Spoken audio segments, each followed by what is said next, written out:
और अब हम एक एक करके मेहमानों का रुख कर लेते हैं और उनसे हम चर्चा के दौरान ये जानने की कोशिश करेंगे कि आखिर इस युद्ध की जो परिस्थितियां इस वक्त हमें नजर आ रही हैं, आखिर इसका अंजाम कहां तक जाएगा। तो सबसे पहले मेहमानों का हम तारुफ करवा देते हैं आपसे। गौरीशंकर गुप्ता जी हमारे साथ पूर्व राजनयिक जुड़े हुए हैं और retired major general Brajesh Kumar ji defence expert हमारे साथ जुड़े हैं।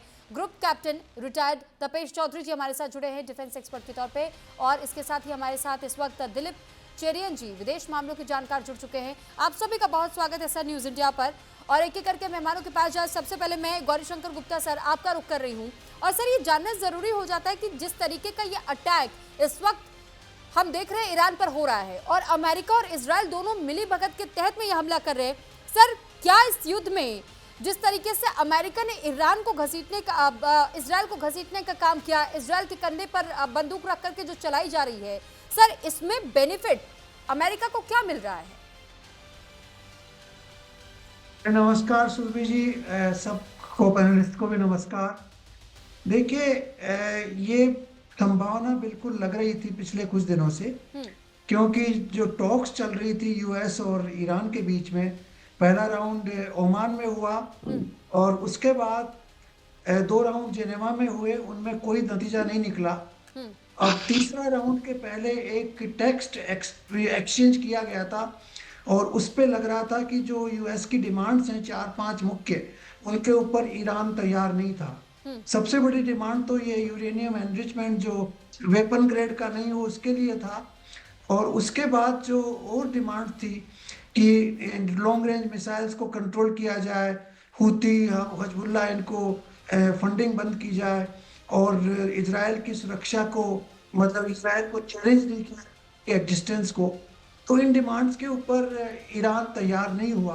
उनके विदेश मंत्री का आज एक बयान था कि वो बड़े सीरियसली इन पे डिस्कशन हो रहा है, लेकिन फिर प्रेसिडेंट ट्रंप का एक बयान आया, उनकी जो बातें चल रही है उनसे उन्हें बहुत खुशी नहीं है और उसके बाद इमीडिएटली उन्होंने ये अनाउंस कर दिया।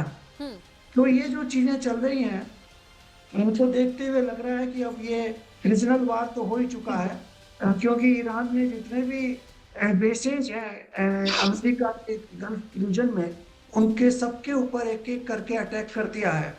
लेकिन ईरान के पास इतनी शक्ति नहीं है कि वो इस वार को लंबा कर सके। मेरे को लगता है यानी बेहद कम समय। सर मैं आपको रोक रही हूँ क्योंकि इस बीच एक बड़ी खबर आ रही है, ईरान मीडिया के हवाले से एक बड़ी खबर सामने आ रही है और इसमें दावा किया जा रहा है कि इजरायली हमले में ईरान के 40 छात्रों की मौत हुई है। मिनाब शहर में 40 छात्रों की मौत हो चुकी है और अब तक ये एक बड़ा डेटा सामने आया है, 40 छात्रों की मौत हुई है। बताया गया है कि इजरायली हमले में ईरान के 40 छात्रों की जान जा चुकी है। मिनाब शहर पर यह हमला होता है जिसमें कि 40 छात्र अपनी जान गंवा बैठे। यानी अब इसमें सिविलियंस पर भी, अब कैसे सोचिए, इस युद्ध की चपेट में वो भी आ रहे हैं, उनकी जानें भी जा रही हैं। 2 देशों के बीच में युद्ध, लेकिन यह सिर्फ उच्च स्तर पर बैठे हुए अधिकारियों के बीच में जंग नहीं है, ये पॉलिटिकल क्राइसिस भी इसे पूरी तरीके से नहीं कहा जा सकता, क्योंकि पूरी तरह अब हम देख रहे हैं कि जहां एक और अपनी राजनीति चमकाने की, अपने पावर को चमकाने की कोशिश है, तो दूसरी ओर हम देखते हैं कि कैसे सिविलियंस भी इस युद्ध के तहत में मार गिराए जा रहे हैं। एक बार फिर से अब हम अपने मेहमानों का रुख कर लेते हैं और अभी हमने जाना गौरीशंकर गुप्ता सर से, लेकिन अब मैं मेजर साहब आपके पास आ रही हूँ। ब्रजेश कुमार सर, सवाल, जब हम इस तरीके के स्थितियां देखते हैं, परिस्थितियां देखते हैं, 2 देशों के बीच में युद्ध हो रहे हैं, अभी जैसे हमने जाना कि 40 छात्रों की जान चली गई, मिनाब शहर पर अटैक हुआ, और ना केवल सिर्फ ईरान में ये हो रहा है, बल्कि जब ईरान की ओर से पलटवार किया जा रहा है तो इजराइल में भी सिविलियंस टारगेट पर आ रहे हैं, वहां भी मौतें हो रही हैं। ऐसे में सबसे ज्यादा खामियाजा तो आम जनता उठा रही है।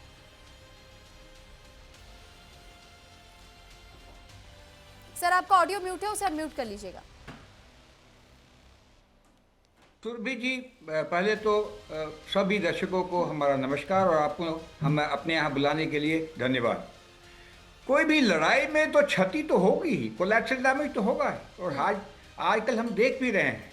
जो अगर एक मिसाल देते हैं रशिया और यूक्रेन का, पिछले 4 साल से ऊपर से चल रहा है, पूरी सिविलियन की इंफ्रास्ट्रक्चर की डैमेजेस हुई हैं। तो आज की लड़ाई पहले जैसी नहीं है, ये अक्रॉस स्पेक्ट्रम होती है और उसमें नेचुरल है कि डैमेजेस होंगे। इनफैक्ट प्रेसिडेंट ट्रंप ने भी ये कहा है कि भाई हमारे जो लोग रह रहे हैं तेहरान में या ईरान में, उनको भी क्षति हो सकती है।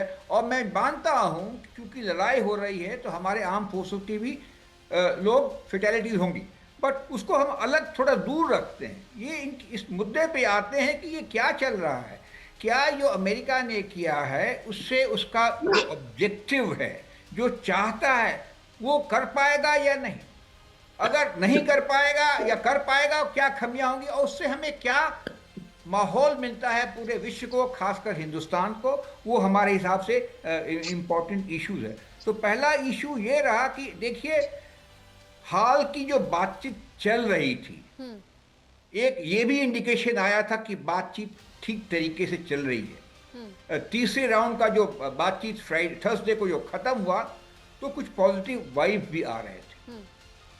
लेकिन बातचीत चलना और अटैक करना अमेरिका के लिए कोई नया चीज नहीं है। हमें याद है जून के महीने में जब मिडनाइट हैमर पे इन्होंने स्ट्राइक किया था, इजरायली ने और बाद में अमेरिकन ने न्यूक्लियर फैसिलिटीज पे ईरान के ऊपर में, तो भी ये बात कह रही थी कि हम 10 दिन के अंदर डिप्लोमेटिक ऑफेंसिव करेंगे। और एक छल से उसको उन्होंने एक छल क्या कहेंगे, एक टैक्टिक कही ऑपरेशन लाट की, जो उन्होंने पहले अटैक कर। मगर इस दफा बहुत फर्क है जो ऑपरेशन आज शुरू हुआ है। अमेरिका ने पूरी तैयारी कर ली थी, उसके 2 यूएस कैरियर्स, 10-12 फ्रिगेट और लोकली जो सेंट्रल कमांड है, तो बहुत से अस्त्र वस्त्र वगैरह उन्होंने इकट्ठा कर लिए थे विद द इंटेंट कि ईरान के ऊपर में अटैक करेंगे। अब वो चाहते क्या है? वो चाहते हैं एक ही चीज, फिलहाल बहुत लगता है, वो है रिजीम चेंज।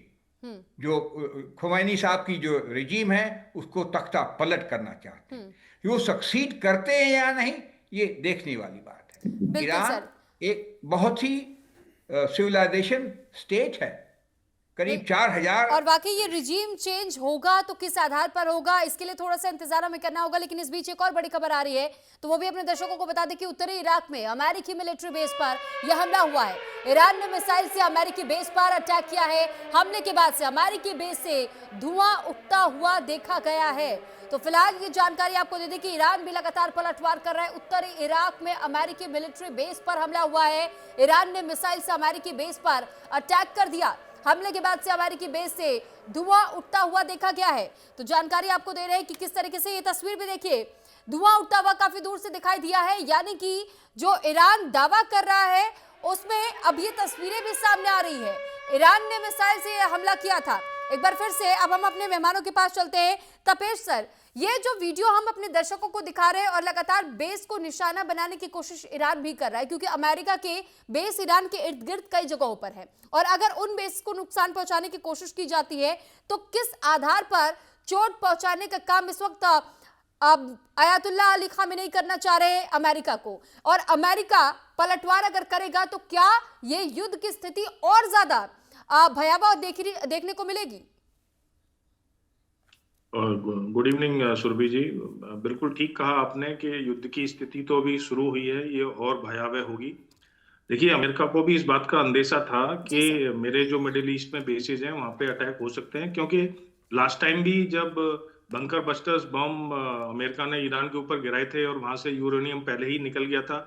लोग कहते तो यह है कि कतर ने उसमें मीडिएट किया था और कतर के ऊपर मिसाइल मार के उसके अमेरिकी बेस के ऊपर, जबकि वो पूरा खाली था, तो एक तरह से ईगो सेटिस्फाई उस समय कर ली गई थी। तो ये अमेरिका को अंदाजा तो था, इसलिए ह्यूमन रिसोर्सेज जो भी अवेलेबल थे इन सब बेसों में, उसमें काफी कमी की गई पिछले कुछ दिनों में। और जब वो कमी हुई तो बेसिकली सबसे ज्यादा डैमेज जो होता है वो ह्यूमन रिसोर्सेज का ही होता है। तो ये अंदेशा था। अब ईरान के पास क्या रास्ते थे, क्या ईरान इसका रिप्लाई देता या नहीं देता?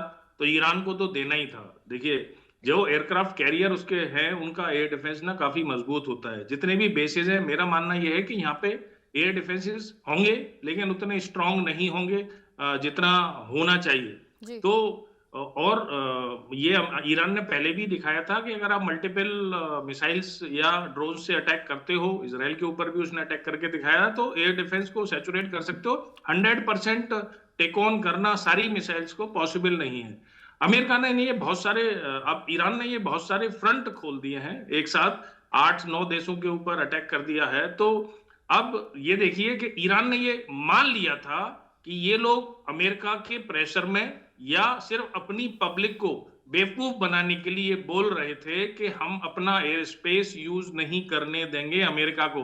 लेकिन अगर अमेरिकन फोर्सेस वहां बैठी हैं और वहां से ह्यूमन रिसोर्सेस कम हुए या जो भी हुआ, तो ईरान ने ये मान लिया कि ये देश मेरे साथ नहीं है। क्योंकि अब सारे कंट्रीज से जो यूएई से मैसेज आया है या कतर से आ रहे हैं कि हमारे ऊपर अटैक है, तो ये बहुत सारे फ्रंट खोल सकता है। ईरान के पास कैपेबिलिटी कितनी है, कितना रिजर्व है, किसी को नहीं पता। जहां तक कंपैरिजन की बात करेंगे कि क्या अमेरिकन नेवी के अगेंस्ट में ईरान स्टैंड कर सकता है, तो देखिए अमेरिका को उतना कमजोर समझने तो सबसे बड़ी बेवकूफी है। अमेरिकन नेवी काफी स्ट्रांग है। जैसे हमने बहुत दिनों पहले रशिया को कुछ ज्यादा हाईलाइट करके ये दिखा दिया था कि रशिया तो 4 दिन में यूक्रेन को कब्जा लेगा। इसी तरह से अमेरिका को हमें थोड़ा कमजोर नहीं मानना चाहिए। फाइनली ईरान इस वॉर में नहीं स्टैंड कर पाएगा, और लेकिन ये सारे फ्रंट खुल गए। तो अब इन देशों का रिएक्शन देखना बाकी है कि ये लोग कैसे रिएक्ट करेंगे, वॉर में डायरेक्ट कूदेंगे या अमेरिका इन देशों के बिहाफ पे अपने अटैक्स को और ज्यादा आगे बढ़ाएगा। ठीक है सर, लौट रही हूं मैं आपके पास। इस बीच में अगले मेहमान के पास जाऊं उससे पहले एक और बड़ी खबर पहले आपको बता दें कि फ्रांस के राष्ट्रपति मैक्रो का एक बड़ा बयान सामने आया जिसमें कि मिडिल ईस्ट में युद्ध सुरक्षा के लिए एक बड़ा खतरा बता दिया गया है। ये मैक्रो की ओर से कहा गया, हालात बहुत खतरनाक होते जा रहे हैं, ये इमैनुअल मैक्रो की ओर से कहा गया है और इस तनाव को तुरंत रोकना जरूरी है। तो फिलहाल ये इमैनुअल मैक्रो का बयान हम आपको बता रहे हैं, उनकी ओर से कहा गया है। दरअसल फ्रांस के राष्ट्रपति है इमैनुअल मैक्रो, जिनकी ओर से एक बड़ा बयान दिया गया है और उन्होंने ये बताया है कि मिडिल ईस्ट में युद्ध सुरक्षा के लिए अब बड़ा खतरा बनता जा रहा है, हालात बहुत खतरनाक होते जा रहे हैं, इस तनाव को तुरंत रोकना बहुत जरूरी हो जाता है, नहीं तो मिडिल ईस्ट पर इसका सीधा सीधा असर बड़े पैमाने पर देखने को मिलेगा।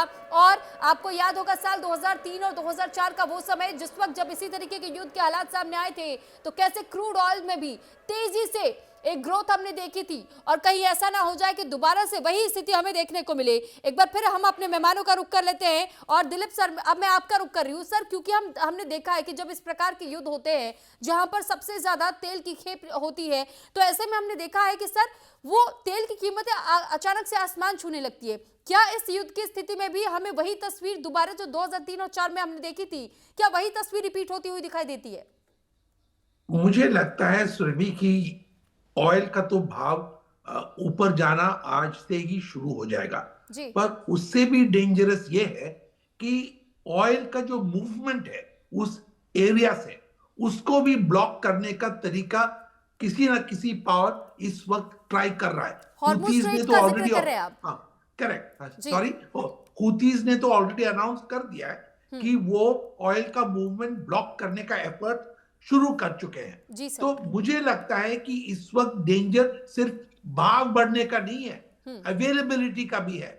इंडिया ने तो अभी कह दिया है कि हम अमेरिका से ज्यादा ऑयल खरीदेंगे, पर वो ऑयल भी इसी पैसेज से ही आते हैं, और अगर हमें ये ऑयल का सप्लाई चोक ऑफ हो जाता है तो हमारे जो इकोनॉमी पे असर जो पड़ेगा वो सिर्फ प्राइस के वजह से नहीं, अवेलेबिलिटी के वजह से भी एक प्रॉब्लम हो जाएगा। और इस वक्त इंडिया का ग्रोथ जो है उसको उस पे बाधा ऑयल के वजह से भी हो सकता है।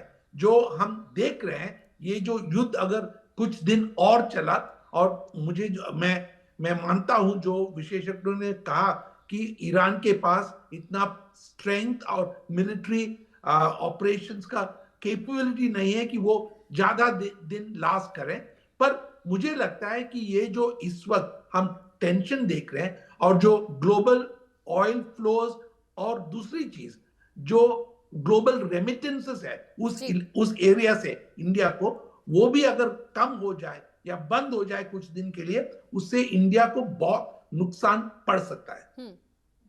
बिल्कुल। और वाकई जिस तरीके की तस्वीरें इस वक्त हम देख रहे हैं, ऐसे में भारत पर भी इसका असर पड़ेगा और ग्लोबली भी इसका प्रभाव हम धीरे धीरे अब देखने भी लगे हैं। मिडिल ईस्ट से भी इसके रास्ते कहीं ना कहीं जुड़ते हैं, क्योंकि अगर इन देशों के बीच में युद्ध होते हैं तो फिर पूरा मिडिल ईस्ट प्रभावी होता है। इस बीच एक और बड़ी खबर पहले बता देते, फिर अपने अगले मेहमान के पास जाएंगे। और ये बड़ी खबर इस बीच इजरायली डिफेंस फोर्स को लेकर के सामने आ रही है, जहां ये बड़ा दावा किया गया है हमले में IRGC कमांडर मोहम्मद पाकपुर की मौत हुई है। मिसाइल अटैक में मोहम्मद पाकपुर की मौत हुई है।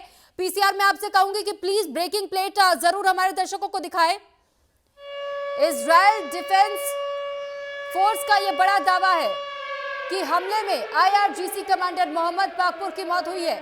मिसाइल अटैक में मोहम्मद पाकपुर की मौत हुई है। यह बड़ी खबर आपको इस वक्त की बता रहे हैं। तो फिलहाल देखिए, लगातार ऐसी खबरें बीच में सामने भी आ रही है। हम मेहमानों का भी रुख कर रहे हैं, उनसे भी कई सवालों के जवाब ले रहे हैं, लेकिन जो बड़े अपडेट सामने आ रहे हैं इस बीच वो भी आप तक पहुंचाने का काम करें। मिसाइल अटैक में मोहम्मद पाकपुर की मौत की खबर आ चुकी है। मिसाइल अटैक के दौरान ही हमले में IRGC कमांडर मोहम्मद पाकपुर की मौत की खबर की पुष्टि की गई है।